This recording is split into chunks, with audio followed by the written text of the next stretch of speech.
안 드셨어요? 맨날 말씀을 보면서 그냥 읽기만 해요. 야, 읽기만 해도 뭐 도움이 되면 감사하지만 그래서 이 퀴티, 묵상, 영어로 퀴티, quiet time, 조용한 시간에 하나님의 말씀을 본다, 그런 의미가 있습니다. 퀴티, 묵상이. 그래서 저도 이게 제가 이제 지지난주 한 달 전에 제가 우리들 교회 김양기 목사님 교회 가서 제가 퀴티 양육 시험을 간다고 그랬잖아요.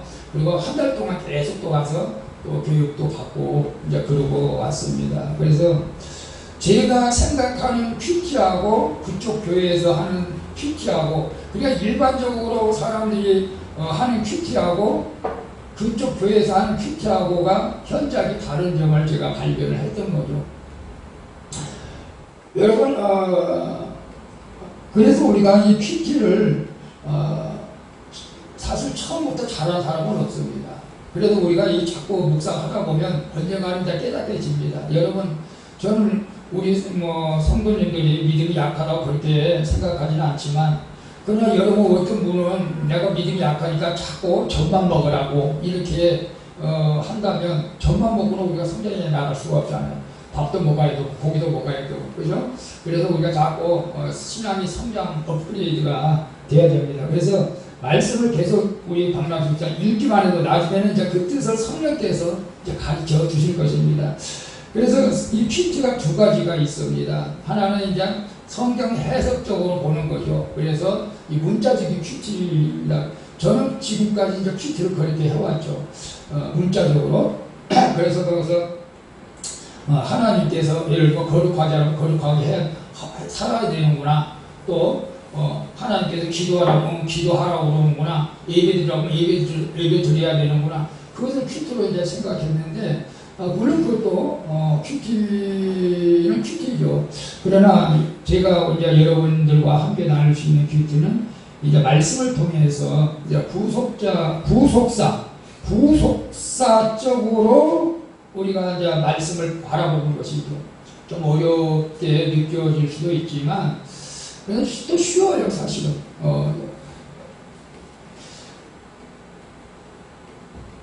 근데 우리가 하나님을 사랑하면 우리가 그 일정한 그 법칙이 있지 않습니까?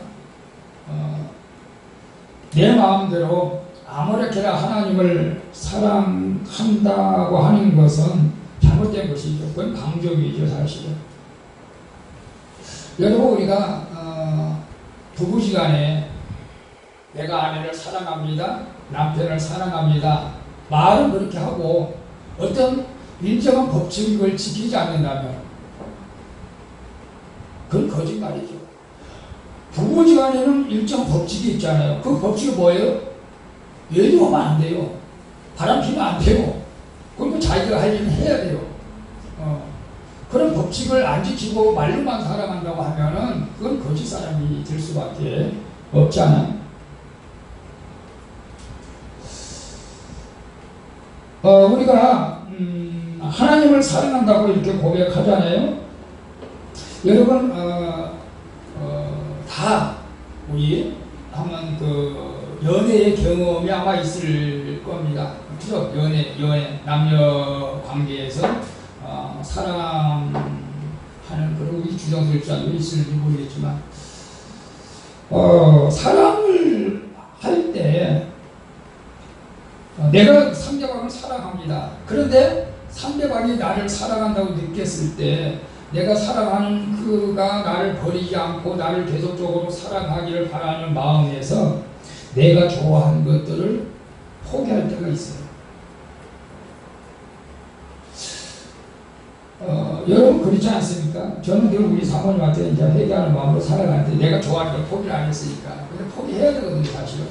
내가 진심으로 아내를 사랑하고 남편을 사랑하면 내가 좋아하는 것도 이제 포기하고 그분이 좋아하는 것을 우리가 따라가는 경우가 많이 있습니다. 예를 들어서 좀 더 쉽게 말하면 이렇게 생각할 수가 있어요.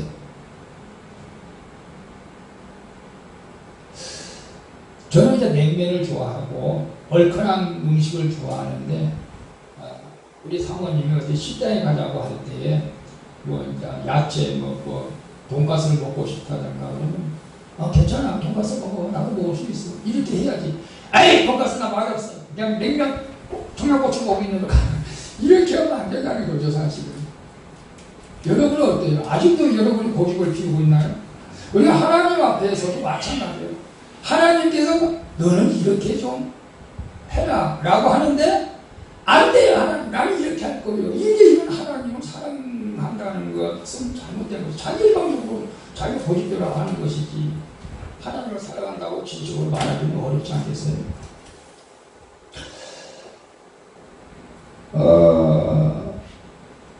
왜 그럴까요?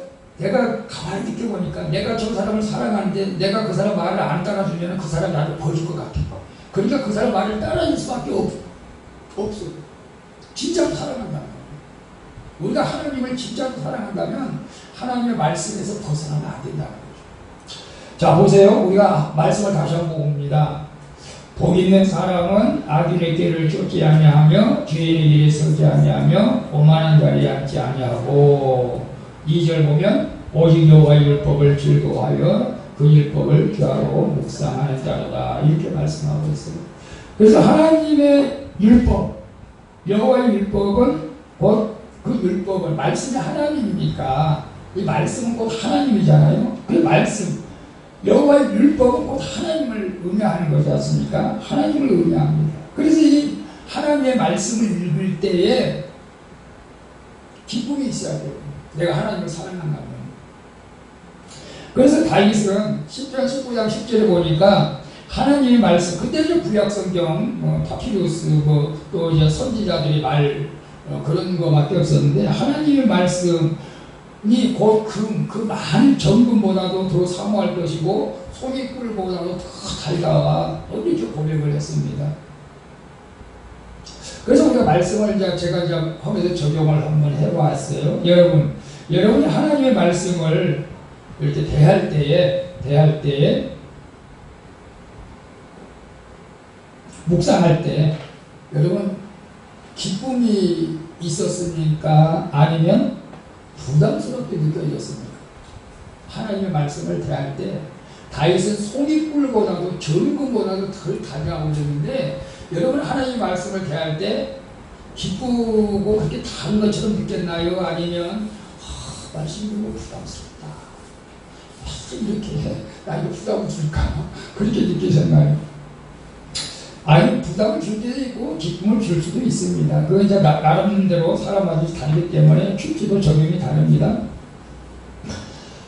그래서 우리는 첫 번째 말씀을 이제 큐티할 때 기대감을 가져야 돼요. 이제 주일날 설교를 들으면서도, 물론 저도 이제 기도하면서 말씀을 준비한다고 하지만, 여러분들이 기대를 사모하는 마음으로 왔을 때 이제 은혜가, 성령께서 은혜를 더 깨닫게 해주게 되는 것을 봅니다, 사실은. 그래서 제가 막 예배 시간에 이렇게 5분 전, 15분 전이 안 오면 제가 막 마음이 초췌해지는데, 사실 그것도 제가 내려놔야 되는데, 빨리 성도들이 좀 빨리 오길 바라는 마음에서 찬양도 하고 막 기도도 하고 그렇게 성령의 충만을 받고 말씀을 드리면 더 은혜가 되는 것은 사실입니다. 자, 말씀을 사모하는 자, 말씀을 묵상하는 자. 근데 여기서 중요한 것은 복 있는 사람이 말씀을 묵상한다는 거죠. 복 있는 사람. 그래서 말씀을 묵상할 때에 우리는 여기에서 어떤 현상이 나타나냐면, 말씀을 묵상할 때 악인의 길을 쫓지 아니하고 죄인의 길을 서지 아니하고 오만한 자의 자리에 앉지 않게 된다는 것을 알게 된다는 거예요. 그러나 반대로 말씀을 묵상하지 아니하면은 우리는 악인의 길을 쫓아가기가 쉽고 죄인의 길에 서기가 쉽고 우리 스스로도 모르게 오만한 자리에 앉을 수가 있다는 거죠. 그러면 그건 뭐예요? 망하는 지름길이잖아요, 그 길이. 그래서 우리가 복 있는 사람들은 말씀을 묵상할 때 이러한 길에서 벗어날 수 있도록 하나님께서 은혜를 베풀어 주신다고 우리에게 약속하고 있는 것을 봅니다. 그럼 말씀을 묵상할 때 하나님께서 3절에 저는 시냇가에 심은 나무가 시들을 쫓아 과실을 맺으며 그 잎사귀가 마르지 아니함 같으니 그 행사가 다 형통한다고 이렇게 말씀하고 있습니다. 여러분, 우리 교회도 그렇지만 여러분이 성도들 삶 속에서 문제가 없는 사람이 있나요? 다 문제가 있죠. 우리 김상배 교수님도 문제가 있을 거고, 이승복 교수님도 문제가 있을 거고. 문제가 없는 사람은 없죠. 또 공동묘지에 있는 사람이라 문제가 없지. 살아있는 사람이 어떻게 문제가 없어요? 다 있어요. 뭐 물질의 문제, 사업의 문제, 배우자 문제, 자녀 문제, 직장 문제, 건강 문제, 또 우리 젊은 청년들 같은 뭐 학생들 같은 진로 문제, 뭐 문제가 없습니까? 근데 이런 문제들 앞에서 말씀을 묵상할 때 형통하게 해준다는 거죠. 이게 하나님의 약속입니다. 약속. 저도 말씀 묵상을 사실 안 했지 않습니까? 내가 회개하는 거죠, 사실은. 여러분, 여러분 지금 문제가 여러분의 삶 속에 무엇이 문제입니까? 한번 여러분 생각해 보시길 바랍니다. 그리고 하나님께서 그 문제를 해결해 주실 것을 믿을 수 있기를 축복합니다. 아멘. 우리는 믿음보다도 불신앙이 더 많아요. 하나님이 내 병을 고쳐주겠어? 내 병은 쉽게 나을 병이 아니야 하고 의심을 많이 합니다. 우리 저쪽을 하나님을 믿지 못해서 그러는 거예요. 물론 사람마다 차이는 있겠지만 하나님께서 못 고칠 병은 사실 없잖아요. 근데 하나님께서는 분명히 믿는 자들, 하나님의 말씀을 묵상하는 자들에게는 시냇가에 심은 나무가 시절을 쫓아 과실을 맺는다고 우리에게 분명히 말씀하고 있어요. 근데 가만히 생각해 보시면 우리 태풍배기로 올라왔지만 시냇가에 심은 나무가 항상 물이 있는 것은 아니에요. 뭐 가뭄이 올 때 물이 없을 수도 있고 홍수가 나면 물이 더 범람할 수도 있잖아요. 그런데 그 나무의 그 기질이 그렇다는구만요.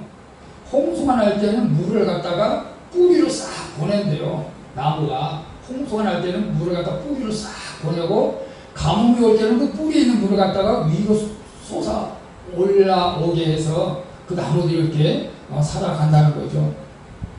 그래서 우리가 예수 그리스도를 믿을 때에 어떤 고난과 그 어려움이 온다 할지라도 이렇게 우리가 그 모든 고난을 이렇게 지혜롭게 이겨나갈 수가 있다는 거죠. 나무처럼 시냇가에 심은 나무가 그 열매를 맺는 것처럼 어떤 고난과 어려움이 온다 할지라도 하나님의 말씀을 묵상할 때 그때그때 지혜를 주셔가지고 헤쳐나갈 수 있게 했다는 거죠. 놀라운 일이죠, 사실. 생각지도 않는 지혜, 생각지도 않는 일들이 일어납니다. 그래서 고린도전서 10장 13절에 보면 사람에게 믿는 사람들에게 감당하지 못할 시험을 하나님께서 주시지 않는다고 그랬어요. 아이고 하나님 나 이거 시험 너무 감당하지 못해요. 그러다 시험 들어요. 그렇게 어려운 시험 하나님 안 주신대요. 다 감당할 수 있을 만큼 그런 문제를 주는데 여러분의 말씀을 묵상하지 않으면 이 문제 앞에서 우리 넘어지게 되는 것이죠. 그래서 우리가 복 있는 사람은 말씀을 묵상하기 때문에 형통할 수밖에 없다. 반대로 하나님의 말씀을 묵상하지 않으면, 피티하지 않으면 형통할 수 없다. 이렇게 말씀하고 있습니다. 그래서 여기서 중요한 것은 열매 맺는 시기가 언제일까? 우리는 아무것도 안 하고 열매 맺기만 우리가 기다리고 있는 수도 있어요. 저희 이제 처갓집이 그래도 시골이고 저도 어렸을 적에는 시골에서 농사를 지은 경험이 있습니다. 근데 시골에서 물론 이제 과일마다 좀 다르긴 합니다만 이제 우리 남한에 가니까 이제 동생 사촌 동생이 그 농장을 아니 그 과수원 사과를 한 10,000평 가까이 하는데 뭐 1년에 뭐 3억, 2억 정도 매출을 한다고 하더라고요. 시골에서 그 정도 많이 하는 거죠, 사실은. 근데 이번에 또 뭐 냉해가 와가지고 많이 떨어졌다고 그래요. 근데 어쨌거나 이 과일은 대부분 다 가을에 딱 한 번 열리잖아요, 한 번. 그죠? 열매가 늘 맺는 것이 아니고 그 한때, 한 계절의 가을에 대부분 열립니다. 그리고 우리가 말씀에 뿌리를 내린 사람은 하나님을 구속사로 우리가 그 말씀을 큐티하고 나갈 때에 언젠가는 열매를 맺을 수밖에 없는데 그러다 가을에 열매를 맺기까지는 그 나무들이 어려움이 없겠어요? 있죠. 봄, 여름, 뭐 가을은 열매를 맺는다, 겨울, 그런 그때그때 시절에 따라서 그 나무들의 어려움이 있다는 거죠. 봄에는 아직 추위가 가시지 않았는데 비가 내릴 수도 있고, 여름에는 띠약빛과 홍수로 또 시련이 올 수도 있고, 나무들도 고집도 그러지 않습니까?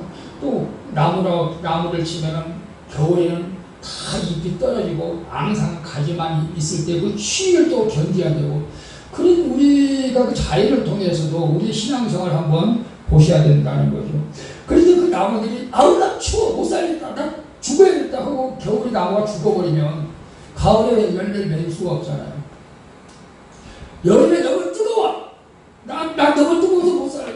그런다고 그거는 열매를 또 맺을 수가 없어요. 태풍이 옵니다. 힘들어합니다. 우리 인생도 어쩌면 마찬가지죠. 나 인생 정말로 힘들다. 나 여기서 마감해야 돼. 그러면 여러분 아무리 열매를 기대할 수가 없어요. 인생에 대해서.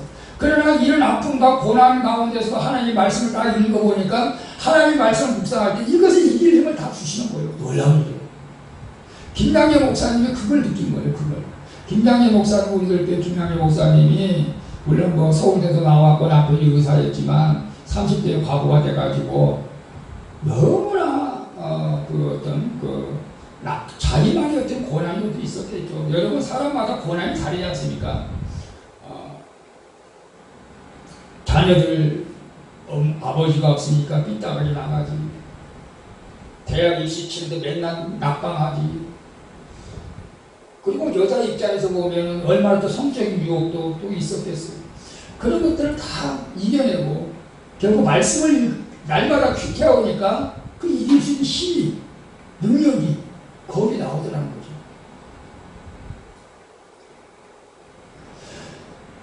저는 그렇게 생각해요. 여러분 하나님을 믿는 우리는 주변에 일어난 사건들을 바라볼 때에 우리가 조금 우연히 일어난 거야 라고 생각해서는 안 됩니다. 여러분 주변에 어떤 자그마한 일이 나타났어요.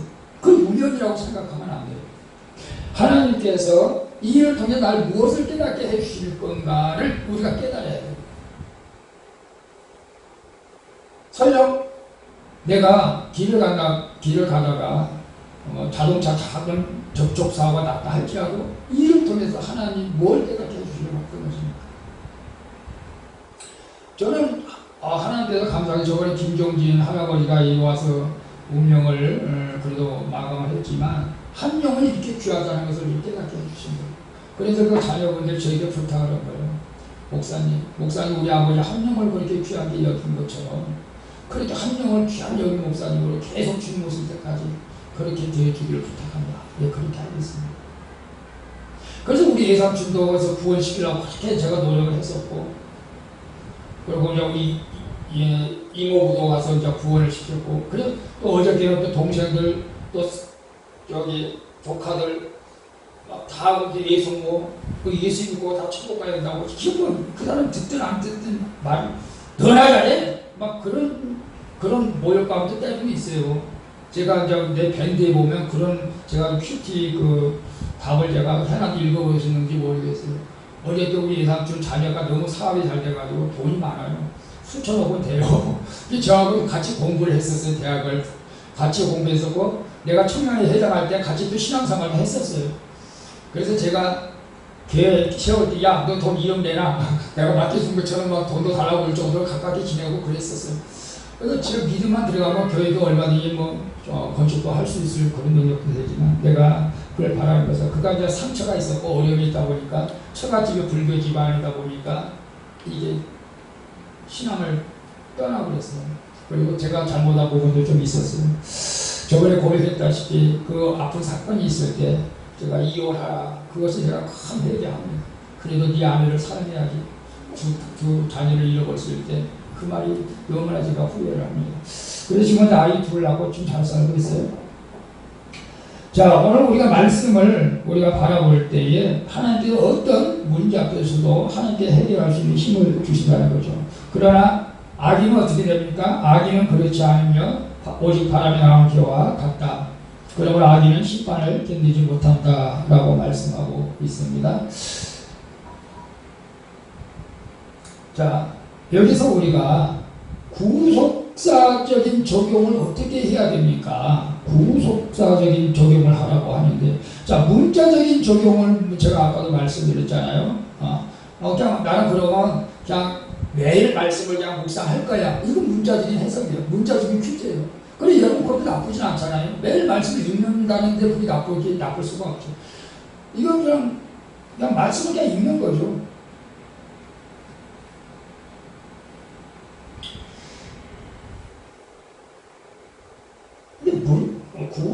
구속사적인 그 말씀을 묵상한다고 하는 것은 이 말씀을 통해서 내 내면에 있는 죄를 발견하는 거예요. 말씀을 통해서 내 내면 속에 있는 죄를 발견하는 게 그 구속사적인 적용입니다. 이런 말이 있습니다. 제가 가만히 말씀을 준비하면서 어떤 분이 그런 말씀을 했어요. 자기와 같은 약점을 가진 상대를 가장 못 견디게 한다. 가장 싫어한다. 그러니까 내가 이런 약점이 있는데 다른 사람이 그와 같은 동일한 행동을 한다면 그 사람을 아주 미워한다는 거죠. 무슨 뜻이냐면 나이가 좀 교만한 마음이 있어. 그러면 상대방이 교만하면 그 꼴을 못 본다는 거예요. 너는 어떻게 그렇게 교만한 거야? 하면서 막 이렇게 삿대질하고 비판한다는 거예요. 근데 그렇게 말한 사람의 그 내면에 자기 교만이 그만큼 있다는 거예요. 거짓말하는 사람은 거짓말하는 사람을 그렇게 싫어한대요. 내가 거짓말을 잘하면 남이 거짓말하는 것을 꼴을 못 보대. 너는 내한테 말하는 거가 거짓말이라고 막. 근데 실제로 자기가 거짓말을 잘하는 사람이에요.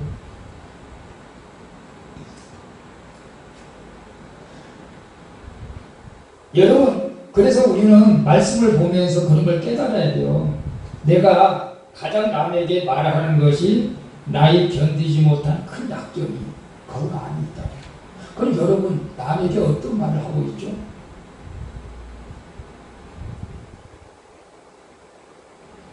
그래서 우리는 내 생각에서 말을 하는 것이 아니고 남의 입장에서 생각하고 말을 해야 한다는 것입니다.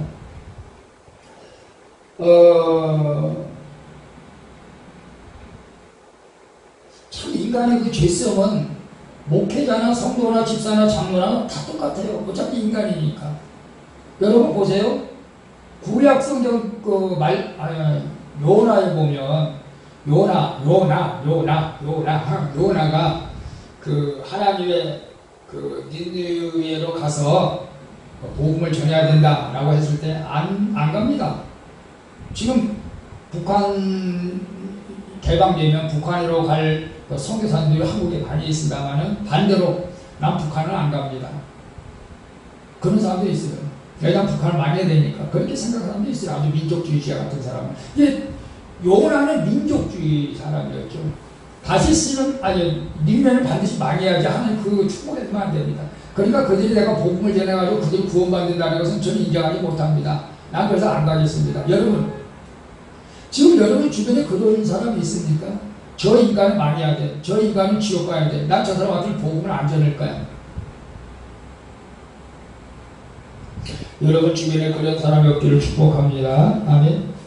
그래서 그 요나가 결국은 다시스로 도망가다가 고기 뱃속에서 그것을 회개합니다. 왜 회개했을까요? 살기 위해서 회개하는 거예요. 살기 위해서. 회개하고 고기 뱃속에서 그냥 고기밥이 되는데 어떡합니까? 그래도 회개해야지.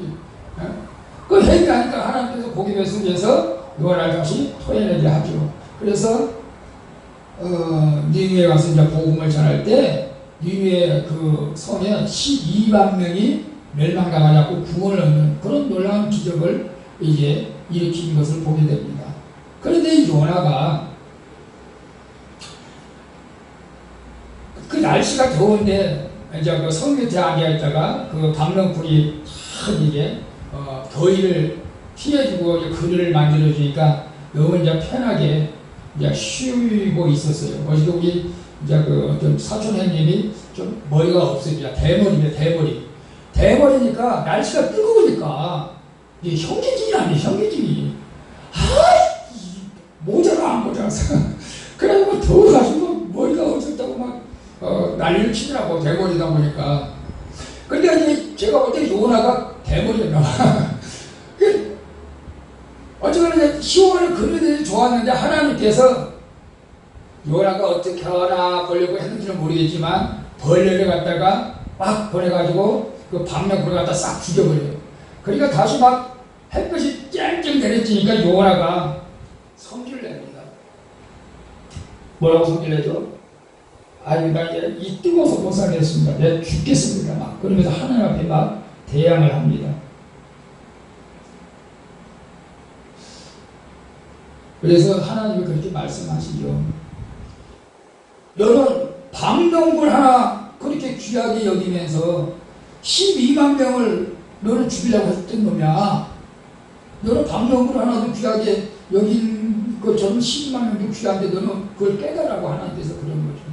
우리는 아주 사소한 것을 귀하게 여기면서도 정말 중요한 것은 귀하게 여기지 못하는 그런 우리가 이 선지자고 모르니까 하나님께서 깨닫게 해주신 거죠. 그래서 작은 일 앞에서 그냥 성질을 내고 작은 일 앞에서 우리가 불평하는 그런 우리의 그 죄를 우리가 말씀 안에서 우리가 바라봐야 된다는 것이죠. 여러분 그 TV나 신문에 보면 그래서 뭐 흉악한 범죄들 볼 때 저도 그전에는 그랬어요. 저 사람은 정말로 지옥 가야 되고 사형 선고를 받아야 되고 저는 사형 제도를 폐기하자는 것을 반대하는 사람입니다. 원래는 사실은 사형 제도는 있어야 되고 죄를 지면 죽는 줄 알아야 죄가 안 지을 것이 아닌가 그런 생각을 사실 했던 사람입니다. 근데 말씀을 이제 깊이 이렇게 하면서 이제 그런 생각을 해보는 거죠. 내 입장에서 남을 보는 것이 아니라 남의 입장에서 그 사람을 보게 되는 것을 우리가 이제 느끼게 되는 거죠. 그래서 언젠가는 TV에 계모가 8살 난 아이를 한강에 빠뜨려서 죽이려고 했다라고 하는 신문이 났었습니다. 그런데 그러니까 많은 사람들이 막 삿대질을 하죠. 계모는 역시 계모다. 어떻게 자기가 낳은 아들이 아니라고 한강 8살 애를 갖다가 한강에 빠뜨려가지고 죽이려고 했냐고 막 난리가 없어 쳤죠. 그러니까 그 다음날 또다시 신문에 이런 기사가 나온 적이 있었어요. 자기는 총각인 줄 알고 20대 초반인데 여자가 총각인 줄 알고 남자와 결혼했는데 이 남자가 아이가 하나 있는 거예요. 근데 아이가 있는 것 자체도 정말 화가 나서 미칠 기분인데 그놈의 남자와 결혼을 했으니까 이혼할 수도 없고 근데 이 아이가 말을 너무 안 듣는데 너무 말을 안 듣고 너무 속상하니까 그래서 뭐라고 할 수도 없고 집안에서 그 집안에서 또 때리고 뭐라고 하면 또 계모니까 또 아이를 또 뭐라고 한다고 해서 사실 아이를 한 번도 안 때리고 뭐라고 해도 안 했대요. 근데 한강에서 나와서 길을 걷다가 문득 그런 생각이 들었다는 거죠. 저런 새끼만 없으면 내가 인생이 편할 텐데 하면서 순간적으로 그냥 밀어버렸다는 거죠. 순간적으로. 여러분 그럴 수 있다고 여러분 생각 드나요? 그래도 참아야지. 그렇게 생각 드나요 여러분? 우리가 순간적으로 살인사건은요 순간적이에요. 순간적인 잘못된 생각에 인생을 어떻게 망치는 경우가 많이 있어요. 그래서 우리가 이 말씀을 우리가 계속 묵상하면 이런 죄악에서 우리가 빠져들지 않는다는 거죠. 그래서 우리는 그런 사람을 볼 때 저 사람이 예수를 믿었다면 그 사람이 내가 복음을 전했다면 순간적으로 그 나쁜 생각을 안 했을 텐데 하는 그런 그 마음을 긍휼히 여기는 마음을 우리가 가질 수 있어야 된다는 거죠. 그래서 후속사 좀 앞으로 여러분 이제 말씀을 제가 보낼 때 그렇게 한번 적용을 해보실 수 있기를 축복합니다. 말씀을 읽으면서 나에게 있는 내면의 죄를 발견해야 돼요. 죄. 나는 이렇게 살아야겠다. 그게 아니에요. 내 안에 이런 죄성이 있었구나. 내 안에 이런 죄성이. 물론 내가 말씀대로 살아가야지 그게 나쁘다는 건 아닙니다. 말씀대로 살아야지. 그러나 내가 과거에 지금 이 말씀에 순종하지 못한 내 내면의 죄를 바라볼 때에 내가 나를 이기고 악한 영들과 싸워 승리하고 하나님께서 우리에게 시냇가에 심은 나무가 과실을 맺게 하는 것처럼 이것은 내 죄를 바라볼 때 그것을 깨닫게 할 때 죄를 이기고 과실을 맺게 해주는 그런 놀라운 축복의 역사가 있어요. 실제로. 그래서 큐티하는 우리들 꽤 대부분 그분들이 다 그런 간증을 합니다. 그래서 그분들이 말씀을 큐티할 때 자기 죄를 보게 되고 그 죄에 대해서 애통하며 회개하고 그 죄를 멀리하는 거죠. 이것이 이제 진정한 큐티죠. 내가 말씀을 묵상하는데도 여전히 내가 죄를 지으면서 말씀을 묵상하니 할 수는 없죠, 사실은. 그래서 우리가 큐티를 하는 것이 너무나 중요하다. 그래서 여러분 큐티가 처음엔 어려울 거예요, 사실은. 어렵고 여기에서 우리가 더 한 걸음 더 진보되어 나간다면 이것을 갖다가 공동체에서 나누는 거예요. 고백하는 거죠. 6절을 우리 봅니다. 대저 의인의 길은 여호와께서 인정하시나 악인의 길은 망하리로다. 의인이 누굽니까? 자기 죄를 인정하고 고백하는 사람. 그래서 우리는 예수 그리스도가 절대적으로 필요하다고 고백하는 사람. 그래서 이 공동체의 구역, 우리는 이제 구역 모임이라고 하지만 순복음교회나 우리들 교회는 그 공동체가 굉장히 중요합니다. 구역예배, 우리로 따지면 우리 교회 구역예배. 심지어는 G12 부산에 두 날 교회는 거기는 물론 대예배도 중요하지만 구역예배를 더 중요시합니다. 이 구역예배를 통해서 영혼이 살아나는 거예요. 여러분 저 설교 말씀 듣고 영혼이 살아난다는 것은 심히 어려운 거예요.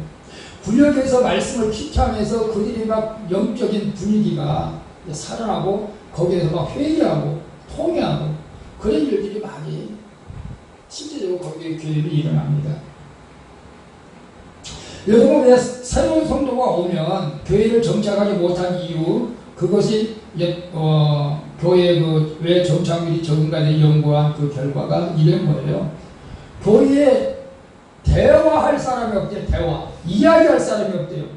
교회 와도 그냥 얘기 한마디 못하고 그냥 얘기 들고 그냥 삐쭉 가버리고. 그러니까 이게 대화가 없어요. 대화가 없는 교회는 성장할 수가 없어요. 대화가 없는 가정은 불행하죠. 교회 안에서 그냥 억지라도 살아갑니다. 축복합니다. 잘 될 것입니다. 그리고 서로 제가 인사를 시키는데 이거 억지로 하는 것이 아니라 실제로 여러분 마음속에 우러나서 그렇게 하셔야 되고 물론 남자는 남자끼리 저렇게 띄어안아주기도 하고 여자는 여자를 띄어안아주기도 하고 이런 그 공동체가 굉장히 중요하죠, 사실. 그래서 이 공동체를 하나님의 축복의 장이라고 이렇게 말을 합니다. 그래서 공동체에서 한 사람이 자기 죄를 갖다가 이렇게 드러내면 막 옆에서 나도 이랬어, 나도 그런 마음이 있었어, 나도 그랬는데 시아버지한테, 시어머니한테, 며느리한테 나도 이렇게 했는데 하면서 막 그 회개하는 거죠. 그래서 삶이 바뀌는 거예요. 그게 이제 묵상이에요. 그게 큐티예요, 진정한 큐티. 내가 아무리 말씀대로 살아가야겠다 안 돼요. 내가 막 성경 하루에 10장 읽겠습니다. 물론 그렇게 다짐하는 것도 좋겠지만 그러나 그것보다도 말씀을 보면서 내 안의 죄를 보면서 그 죄를 애통하고 회개하는 것. 이게 진정한 큐티고 그러면서 내가 신앙적으로 자꾸 변해가는 거죠. 하나님께 기뻐하는 그런 어떤 그 단계로 올라가게 되는 것을 봅니다. 여러분 악인의 꾀가 뭡니까? 악인의 꾀. 악인의 꾀를 쫓지 아니한다고 그래요. 악인의 꾀. 물론 사람마다 각자 다르겠지만, 그 이제 우리들 교회에서 이제 그 김양재 목사님 말씀을 이제 빌린다면 그래요. 저도 이제 그렇다고 생각해요. 대부분 고등학교 3학년이 되면 교회를 안 나옵니다. 왜? 입시 공부하느라고. 장로님 아들도 안 내보내요. 공부해야 된다고. 그래서 장로님 아들이 또 공부해야 된다고 교회를 못 나가게 해서 명문대 갔어요. 그리고 명문대 들어가서 교회를 나옵니까? 안 나와요.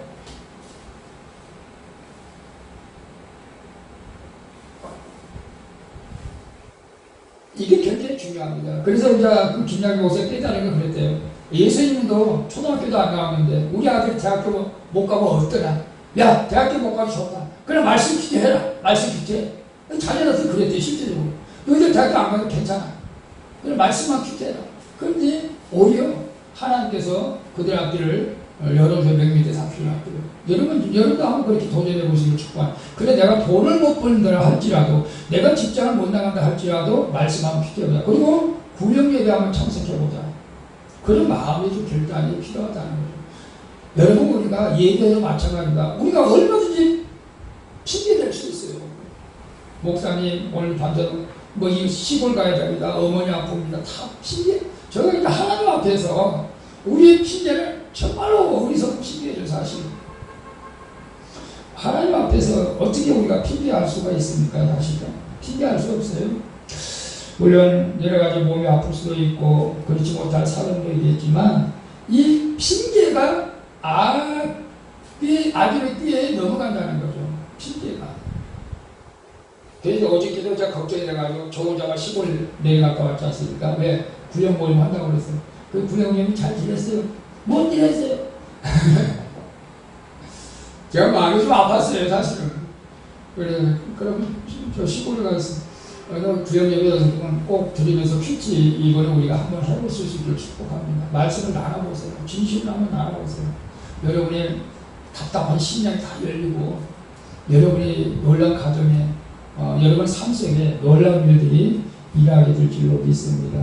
그래서 오늘 저는 아까 묵상에서 이 시편 1장을 갖다가 이렇게 한번 여러분 적용시키라고 말씀드리고 싶어요. 아까도 제가 첫 번째 말씀을 묵상할 때 기쁩니까? 부담스럽습니까? 그럼 기쁠 때는 왜 기쁩니까? 그럼 부담스럽다면 왜 부담스럽게 느껴집니까? 이런 것들을 이제 필기해가지고 구역 모임에서 그걸 나누는 거죠. 그 우리들 교회가 그래요. 그래서 주일날 설교했을 내용을 갖다가 목사님이 서너 가지 적용시키고 문제된 걸 갖다가 그것을 이제 말씀을 나누게 됩니다. 그리고 두 번째 말씀을 묵상할 때 시냇가의 나무처럼 형통한 것을 믿습니까? 그리고 믿음으로 말씀을 묵상했을 때에 문제를 해결한 것이 무엇이 있습니까? 네, 그리고 또 우리가 간증을 나누면 좋겠죠. 내가 이런 문제가 있었는데 말씀을 묵상하다가 내가 이런 문제를 해결했습니다. 그리고 세 번째, 악인은 망할 수밖에 없는 진리 앞에서 당신은 어떻게 생각합니까? 근데 이제 여러분 한번 생각해 보세요. 악인은 반드시 망할 수밖에 없다고 했는데 여러분은 어떻게 생각하세요? 맞죠? 아니요. 악인도 잘된 사람이 있는데요. 또 그렇게 말할 수도 있겠죠. 여러분 말씀을 통해서 그러면 내 자신이 나는 악한 사람인가 선한 사람인가 제가 볼 때는 악인도 잘됩니다 라고 하는 사람들이 있다면 여러분 그 사람을 어떻게 볼 수 있겠어요? 결론을 짓겠습니다. 말씀 묵상은 형통의 지름길입니다. 하나님의 말씀을 묵상하지 않으면 정말 망한다고 그랬습니다. 성경에 그렇게 말씀하고 있지 않습니까? 제가 보낸 말씀을 처음에는 몰라도 한번 계속 읽어보실 수 있게 축복합니다. 그냥 읽어보세요. 읽어보시다가 성령께서 깨닫게 해주실 때 그때 한번 이렇게 나누면 은혜가 되고 여러분에게도 능력이 나타나게 될 줄로 믿습니다. 그래서 그런 질문 앞에서 우리가 내 자신의 내면의 죄를 반드시 발견해야 됩니다. 그리고 그것을 보일 때 나 혼자만 알고 있으면요 그게 오래 못 가요. 나와야 그것을 이겨요. 나와야. 나누어야. 나눌 때 악한 것들이 입을 뜻하지 않습니다. 그것을 나누는 게 굉장히 중요합니다. 그래서 우리는 악한 자의 꾀에 넘어서지 않고 오만한 자의 자리에 앉지